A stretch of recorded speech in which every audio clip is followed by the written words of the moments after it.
Hello everyone, फिर से आप लोगों के सामने हाजिर हो गया हूँ एक क्राइम के घटना को लेकर। आज जिस घटना को सुनाने जा रहा हूँ, इस घटना में जैसे कि इस दुनिया में किसी को भी नहीं पता कब, कहाँ और किस वक्त मौत आ जाए। वैसे ही एक शख्स है, ड्यूटी से घर लौटा, शाम हो रहे थे और उसके बाद वो अपने एक छोटा सा बेटा है, 3 साल का बेटा होता है, उस बेटे को प्यार करता है। प्यार करने के बाद एक कमरे में जाते हैं और सो जाते हैं। लेकिन उस व्यक्ति का सुबह, ये 9 तारीख की बात है, 9 फरवरी और 10 फरवरी की रात की बात है। अब वो सो तो जाते हैं लेकिन वो कभी उठता ही नहीं है। सुबह होती है, 10 फरवरी की सुबह होती है। उस शख्स का जो पत्नी होता है, वो पत्नी अपने पति को जगाने जाते हैं, लेकिन वो जैसे ही पति के दरवाजा खोलता है, यानी जिस कमरे में पति सो रहे होते हैं, उस कमरे का दरवाजा खोलते सुबह खोलने के बाद ही उस पत्नी के आंखों के सामने जो कुछ भी था उसे देखकर तो पत्नी चीखने और चिल्लाती है और अपना फ़ोन उठाती है, अपनी मोबाइल उठाते हैं और अपने ससुर जी को फ़ोन करते हैं, क्योंकि ससुर जी शहर में रहकर काम कर रहे थे, ड्यूटी पर थे। उनको फ़ोन लगाया जाता है, जो वो बहुत ज़्यादा रो रहे थे। ससुर जी कुछ समझ नहीं पाए, तो ससुर जी ने पूछा, जो बेटा क्या बात है, तू रोती रहेगी तो या कुछ बताएगी, आखिर बता क्या हुआ और इतनी सुबह सुबह तूने फ़ोन क्यों किया, घर में सब ठीक तो है। ये सारी बात ससुर ने बहू से पूछ रहे थे, लेकिन बहू रोते हुए कहते अब वो इस दुनिया में नहीं रहे। अब वो इस दुनिया में नहीं रहे यानी साफ साफ ससुर को लग गए थे, जो बहू जिस वो इस दुनिया में नहीं रहे कह रहे, यानी वो अपने पति के बारे में कह रहे और मेरे बेटे के बारे में कह रहे, जो वो अब इस दुनिया में नहीं रहे। मेरे तो आंखों के सामने धुंधला सा छा जाते हैं, ससुर के आंखों के सामने धुंधला सा छा जाता है। उनको कुछ समझ में नहीं आया। नौजवान एक अट्टा खट्टा लड़का है, मतलब 28-29 साल का उम्र होता है, और जिसके बारे में कहा जाता है वो अब इस दुनिया में नहीं रहा। फौरन ससुर उस जगह से, जहाँ पर ड्यूटी कर रहे होते, शहर से घर के तरफ रवाना होता है। लेकिन रवाना होने से पहले जो है वो अपने घर वाले और रिश्तेदार, गांव वाले, जिनका नंबर था, सारे लोगों को फ़ोन करते, और सारे लोगों ने, जो गांव वाले होते उन लोगों को तो पहले ही पता चल गया था, क्योंकि उस घर में चीखना चिल्लाना रोना सुनकर सारे लोग वहाँ पर जमा हो गए थे। ससुर जी का जब फ़ोन आते गांव के कुछ लोगों के पास, तो सारे लोगों ने कहा, हाँ आप जल्दी से आ जाइए क्योंकि आपके घर में अनर्थ हो गया। ससुर जी का नाम होते हैं सुरेंद्र चंद तोमर। सुरेंद्र चंद तोमर फौरन वहाँ से निकलते हैं और अपने बेटे के घर में आ जाते हैं, क्योंकि बेटा और बहू जो है घर से ही थोड़ी दूर में एक अलग मतलब घर बनाकर वहाँ पर रह रहे थे। तो परिवार सब जब अलग अलग होते, शादी ब्याह होते, तो घर बना ही लेते। पिता आते, अपने बेटे को देखने के बाद पिता को तो यकीन ही नहीं हो रहा था, क्योंकि पिता का एक लौता बेटा होता है। वैसे सुरेश चंद तोमर जी का 5 बच्चे होते, 5 में से 4 लड़कियां थी और एक लड़का, एक लौता लड़का था, जिसका नाम होता है लवकेश। अब लवकेश का शादी भी करवा दिया था, 2021 में लवकेश का शादी हुई थी, यानी शादी को भी महज 5 ही साल 5 साल बस चल ही रहे थे। 4 साल हो चुके थे मुकम्मल, और उसमें एक 3 साल का बेटा भी था। तो उस बेटे ने दरअसल मौत कैसे हुई, और उस घर के अंदर, उस कमरे के अंदर बेटे का जो बॉडी जिस कंडीशन में था, लोग भी हैरान हो जाते। लोगों को भी यकीन करना मुश्किल हो रहा था, जो ये लड़का के पास किस चीज़ की कमी थी। अच्छा खासा काम करते थे, क्योंकि वो बिजली का एक अच्छा मिस्त्री था, यानी इलेक्ट्रिशियन था, और घर में भी कोई दिक्कत वाली बात नहीं थी। पत्नी, एक छोटा बच्चा, यानी छोटा सा परिवार, और जो माँ बाप है वो लोग भी अलग घर में रहते हैं, तो ऐसा भी नहीं जो घर के कोई विवाद है। तो फिर इस लड़का ने सुसाइड क्यों किया, यानी वो जान दे दिया था और फांसी लगा लिया था, फंदा लगा लिया था सीलिंग फैन पर। लोगों को भी यकीन नहीं हो रहा था, लेकिन जो कुछ भी था आंखों के सामने वही सच था। लब के साथ इस दुनिया में नहीं रहा। पत्नी का नाम होते हैं गौरी। गौरी का रो रो के बुरा हाल, लोगों ने गौरी को संभाला। पूरा गांव सब उठ के आ जाते हैं और ऐसे खुद से जीवन लीला समाप्त करना बोले तो जो भी सुनता है वो लोग वहाँ पर आते हैं। अब आने के बाद लोगों ने डिस्कस किया, देखो जो भी है, अब इसने तो खुदकुशी किया है, यानी अपना जीवन लीला खुद समाप्त किया, तो इस बारे में पुलिस केस नहीं करते हैं। लेकिन कुछ लोगों ने कहा नहीं नहीं, पुलिस केस करना ज़रूरी है, इसकी मौत की सच्चाई सामने आए। लेकिन पिता सुरेश चंद तोमर ने भी कहा नहीं, मैं पोस्टमार्टम नहीं कराना चाहता, क्योंकि मेरा एक लौता बेटा है, अब इस दुनिया में नहीं रहा, अब इस दुनिया में से वो चला गया। अगर मैं पुलिस को खबर दूँ तो पुलिस से पोस्टमार्टम कराएंगे और फिर इसका चीड़-फाड़ होगा। मैं नहीं चाहता मेरे बेटे का चीड़-फाड़ करें। अब एक लौता बेटा होने के चलते और पिता का ये कहना था। तो लोगों ने सोचा, गांव के लोगों ने सोचा, ये पूरा घटना जो है उत्तर प्रदेश का आगरा डिस्ट्रिक्ट का, और इसी आगरा डिस्ट्रिक्ट के अंदर एक पुलिस थाना लगता है, एकता पुलिस थाना, और इसी एकता पुलिस थाने के अंदर एक गांव है, होता है गबलदोई, और इसी गांव गबलदोई गांव में रहने वाला था लवकेश। जब गांव है ये सारी फैसला हुआ, कुछ चंद लोगों ने फैसला किया, जाने माने लोगों ने फैसला किया, तो सोचता है चलो ठीक है, अगर ऐसी बात है, पिता का या गृह इच्छा है जो बेटे का पोस्टमार्टम ना कराया जाए और पुलिस को खबर ना दी जाए, क्योंकि पुलिस आएगा बॉडी को कब्जे में लेकर पोस्टमार्टम करा देगा। तो इसीलिए गांव वाले ने मिलकर जो है उस लवकेश का अंतिम संस्कार कर देते 10 फरवरी को। 10 फरवरी को ही अंतिम संस्कार हो जाता है रीति रिवाज के साथ। लेकिन फिर 11 फरवरी को पिता ने जो है अपने बेटे का शांति, यानी जो शांति हवन होती है, उस शांति हवन के लिए प्रोग्राम रखे थे, जो मेरे बेटे के शांति के लिए एक हवन रखे हैं, तो आप लोग सारे लोग शिरकत करें। अब एक नौजवान लड़का इस तरीके से चला जाए, लोगों को समझ में नहीं आया, लोगों ने जानने की कोशिश किया। तो उसकी जो पत्नी है गौरी ने कहा, जो पति पत्नी में ऐसे ही थोड़ा बहुत झगड़ा होती है, कौन से घर में नहीं होते, रोते हुए कहती है, और मुझे नहीं पता था, जो मेरा कुछ कह देने से मेरे पति मुझे विधवा बनाकर चले जाएंगे इस दुनिया से, और अपने बेटे को अनाथ बनाकर चले जाएंगे। ये सारी बात वो रोते बिलखते हुए बता रहे थे। कुछ औरतें जो है उस गौरी को संभाल रहे थे, गौरी के मायके वाले भी सब आ जाते, सारे लोग उस गौरी का दुख में शामिल होते, और जो लवकेश चले गए थे उसके पिता और माँ को भी संभाल रहे थे। लेकिन होने को कौन डाल सकते, जो कुछ भी होना था हो चुके हैं, अब तो कभी वापस लवकेश वापस तो नहीं आएंगे। खैर जो भी है, अब जो शांति हवन के लिए रखा गया था प्रोग्राम 11 फरवरी को शांति हवन के लिए लोग जमा होते हैं। लेकिन जब लोग जमा होते, लोगों के अंदर फुसफुसाहट होती है। जो एक लड़का चला गया, सुसाइड कर लिया, तो उसके बारे में हम लोगों को पता भी नहीं चला, जो क्या वजह थी, आखिर उस लवकेश ने ऐसा क्यों किया। तो सारी बातें हो रहे थे, कुछ औरतों में भी फुसफुसाहट हो रही थी। तो औरतों ने जो है, जो लवकेश था उसकी पत्नी के ऊपर नजर रखे थे। बस महज एक ही दिन हुआ था, वो विधवा हुई, और पति का भी शांति हवन के लिए प्रोग्राम शुरू ही होने वाला था। तो तभी कुछ औरतों ने गौर किया गौरी के ऊपर। तो गौरी जो है, जो सारे लोग आ रहे, औरतें आ रहे, बैठने के लिए जगह देना, कहाँ पर क्या रखा है, किसी को पानी पिलाना है, पानी पूछना है, ये सारी जैसे एक होता है ना, कोई खुशी का प्रोग्राम हो, घर में प्रोग्राम रखा जाता हो, और घर के बहू, घर के बेटियां अगर रहे तो उन लोगों को सब कुछ पता रहता है, कहाँ क्या है, वहाँ से वो चीज़ ला कर देना, पानी पूछना। तो सारे औरतों को इस गौरी के ऊपर थोड़ा बहुत शक हो जाता है। वैसे लवकेश के चला जाने के बाद लोगों के जहन में कई के सवाल चल रहे थे। जब गौरी को कुछ औरतों ने गौर किया, जो देखा कि गौरी को तो जरा भी फर्क नहीं पड़ा, वो इस उम्र में ही विधवा हो गई, अब उसके जिंदगी का कोई सहारा नहीं है, मतलब उसके लाइफ पार्टनर चले गए हमेशा के लिए, और कहीं ना कहीं दोषी वही है। पति पत्नी में झगड़ा हुए, वही बताया, जो गौरी ने बताया वही लोगों के अंदर थी। लेकिन कुछ औरतों ने गौर किया, गौरी जो कुछ भी बताए इसमें सब कुछ झूठ है, क्योंकि गौरी जिस हिसाब से पूछ रहे, जो आप पानी लेंगे, आप यहाँ बैठ जाइए, वहाँ से वो चीज़ ले लीजिए। तो लोगों ने सोचा, औरतों ने सोचा, जो ये तो बदहवास होनी चाहिए, इसको तो सुध बुध खो देना चाहिए।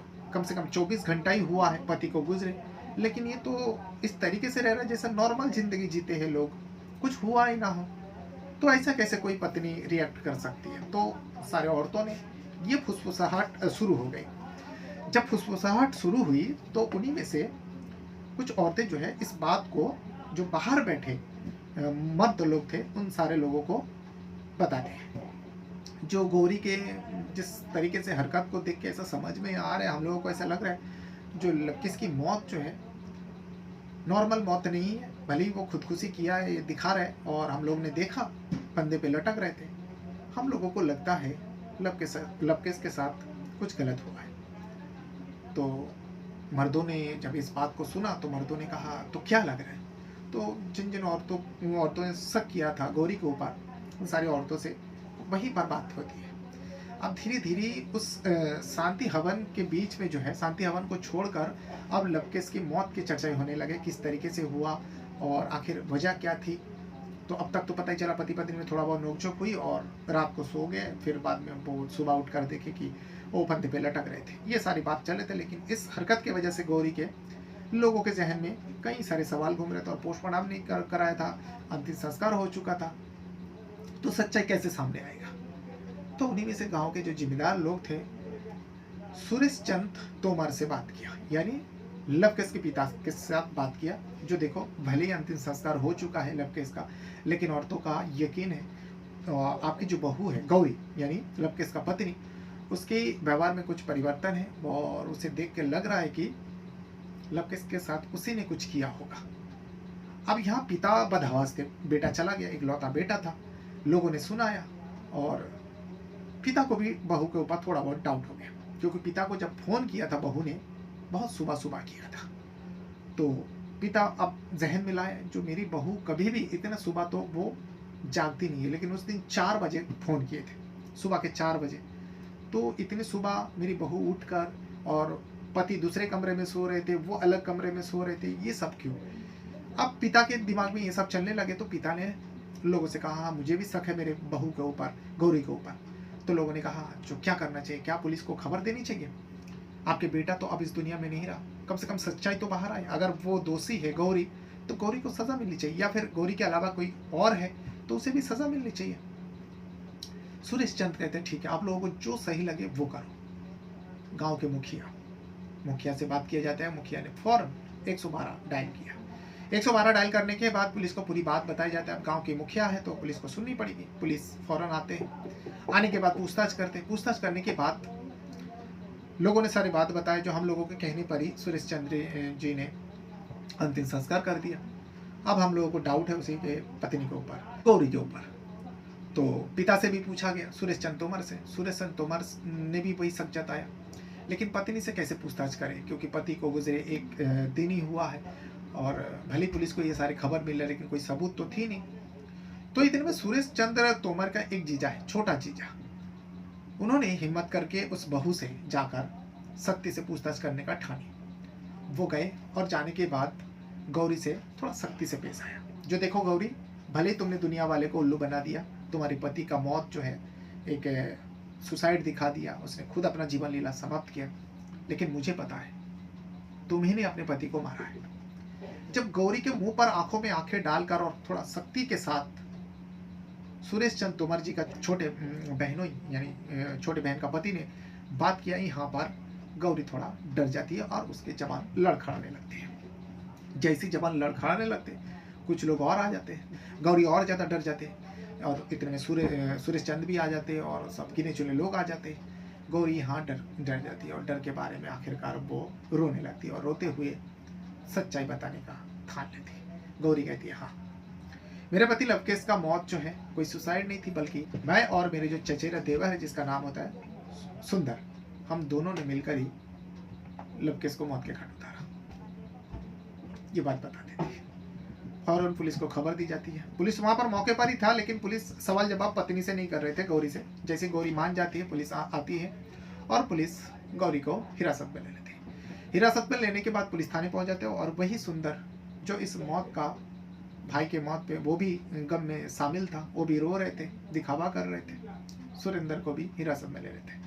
हिरासत में लेकर पुलिस थाने पहुंच जाते। वही एकता पुलिस थाने में पहुंचने के बाद अब इन दोनों से आमने सामने बिठाकर पूछताछ करते हैं। तब इन दोनों ने एक कहानी सुनाते हैं। दोनों ने कहा, जो हम दोनों के बीच में जो है करीब 5-6 महीनों से अफेयर चल रहा था, यानी देवर भाभी के बीच में। और ये जो सुरेंद्र होता है उस लवकेश का चाचा का बेटा होता है, यानी चचेरा देवर था गौरी का। लवकेश जो है दिन भर काम के सिलसिले में वो बाहर रहते हैं, और वही ससुर जो है सुरेश चंद तोमर, वो आगरा में रहकर काम करते हैं। वैसे ससुर का घर अलग है, और जो गौरी है अपने 3 साल के बेटे के साथ वो अकेले रहा करती।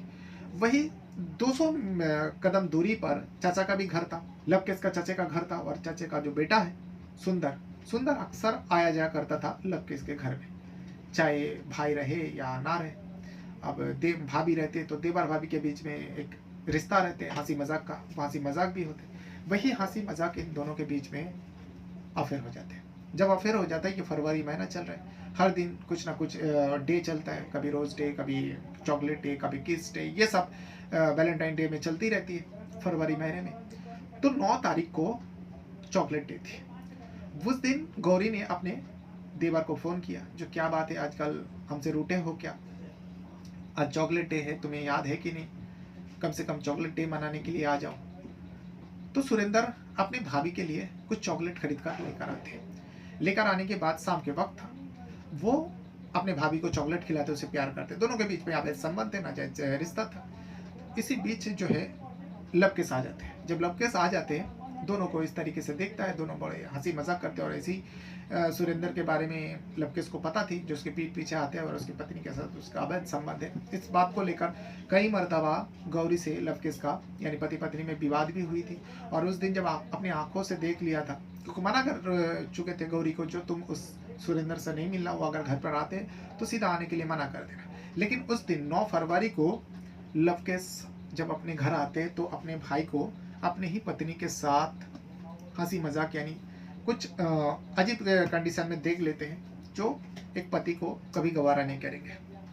देख लेने के बाद वहाँ से सुंदर तो चले जाते हैं, क्योंकि बड़ा भाई है, आ जाते हैं, वैसे उसको आना माना है, वो चले जाते हैं। लेकिन यहाँ पर लवकेश जो अपने पत्नी के ऊपर बहुत गुस्सा होता है। दोनों के बीच में जमकर झगड़ा होता है। झगड़ा के होने के कारण ही जो है, जो लवकेश होता है, क्योंकि 2 कमरा बना हुआ था, लवकेश अपने बेटे को थोड़ा बहुत प्यार करने के बाद, छोटा सा बेटा था, वो रो रहे थे पति पत्नी में, जब झगड़ा हो रहे थे, वो अपने बेटे को थोड़ा प्यार किया। प्यार करने के बाद वो एक कमरे में जाकर गुस्से में, क्योंकि पत्नी से इस कंडीशन में देख लिया, पत्नी से झगड़ा हुआ, इतना बोलने के बावजूद भी वो उस सुरेंद्र से मिलता है, तो पति को गुस्सा आया, पति झगड़ा में, दोनों के बीच में बहुत झगड़ा हुआ और लवकेश दूसरे कमरे में जाकर सो जाते हैं। जब सो जाता है, यहाँ गौरी को नींद नहीं आ रही थी। गौरी अब ठान ली थी, इस मैटर का कुछ ना कुछ नतीजा निकालना पड़ेगा। नतीजा क्या निकाले? गौरी एक खतरनाक प्लान कर लेती। गौरी देखते हैं कि लवकेश गहरी नींद में सो जाता है। देर रात को गौरी अपने देवर सुरेंद्र को फोन करती है, सुंदर को फोन करती है। सुंदर को फोन करके बताती है, जो तुम तो चले गए, लेकिन मुझे मरने के लिए छोड़ गए। अब मैं क्या करूं? मुझे इस आदमी से छुटकारा पाना है, तुम्हारे भाई से छुटकारा पाना है। तुम आओ और इसका फैसला करो। यह सुंदर भी जो है अपने भाई ने देख लिया था और उसका भी बदनामी हो रही थी। भाई भी ठीक से बात नहीं करते थे। सुंदर भी उस गौरी का दीवाना बन चुके थे। तो सुंदर भी अपनी प्रेमिका से पूछते हैं, जो करना क्या चाहते हो? तो गौरी कहती है, पहले यहाँ पर आओ। थोड़ी दूर में घर था, सुरेंद्र आ जाते। दूसरे कमरे में गौरी थी और एक कमरे में लवकेश जो है सो रहे थे, गहरी नींद में हो गए थे, देर रात थी। सुरेंद्र और गौरी दोनों मिलकर बातचीत कर रहे थे देर रात को। फिर लवकेश का आँख खुल जाती है। ऐसे गुस्से में सोया था, दोनों को देखा था आपत्तिजनक में। जब फिर देर रात को आँख खुली तो देखा कि पत्नी दूसरे कमरे में थे बच्चे के साथ, लेकिन वो फुसफुसा रहा है। फिर लवकेश को लगा, इतनी रात को मेरी पत्नी किसके साथ बात कर रही है। वो फिर उठते हैं, अपनी पत्नी के कमरे में दरवाजा ऐसे ही टेका लगा हुआ था, दरवाजा खोलते हैं तो देखा कि सुरेंद्र आया हुआ है। इसे देखकर अब लवकेश के रहा नहीं गया। लवकेश ने अब फौरन जो है गौरी के ऊपर हाथ उठा देते। यहाँ पर सुंदर भी अब करे तो क्या करे, सुंदर को दोबारा एक ही दिन में पकड़ लिया।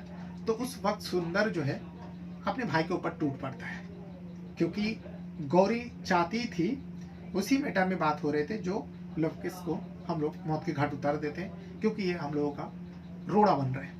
यही सब बात हो रही थी और लवकेश आ जाते हैं और देख लेते हैं। तभी जो है गौरी के ऊपर हाथ उठाते और वही सुंदर अपने भाई लवकेश के ऊपर टूट पड़ता है, उसको मजबूती से पकड़ लेते हैं, वो गिर जाते हैं। जैसे फर्श पर गिरता है, सुंदर और ज्यादा दबोच लेते हैं और यहीं गौरी भी सुंदर का साथ देते हुए अपने पति का हाथ पैर पकड़ लेता, फिर उसका गला घोट देते हैं दोनों मिलकर। गला घोटने के बाद थोड़ी देर में वो छटपटाने के बाद लवकेश का मौत हो जाती है। लवकेश तो इस दुनिया से चले जाते हैं। फिर इन दोनों जो है सोचता अब क्या करें, अब इस मौत को किस तरीके से लोगों के सामने दिखाए। फिर गौरी और जो सुंदर है, उन दोनों ने एक प्लान किया, क्यों ना इस लवकेश की मौत को सुसाइड दिखा दें। कहीं कि तुम कहना जो दोनों के बीच में झगड़ा हुआ और इसके चलते वो खुदकुशी कर लिया, यानी अपना जीवन लीला समाप्त कर लिया। प्लान अच्छा लगा। जिस कमरे में लवकेश सो रहे थे, उसी कमरे में सीलिंग फैन में जो गौरी होता है, उसकी साड़ी से सीलिंग फैन में फंदा लगाया जाता है। सुंदर की मदद से लवकेश को उस फंदे में टांग दिया जाता है। हालांकि साड़ी जो है धीरे धीरे बढ़ता गया और देर रात को ये सब हुई थी। सुबह होते होते उस वजन की वजह से, लवकेश की पूरा वेट की वजह से लवकेश का जो पैर है वो ज़मीन में टच कर रहे थे। लोगों ने ये देखा, बाद में पुलिस को बताया।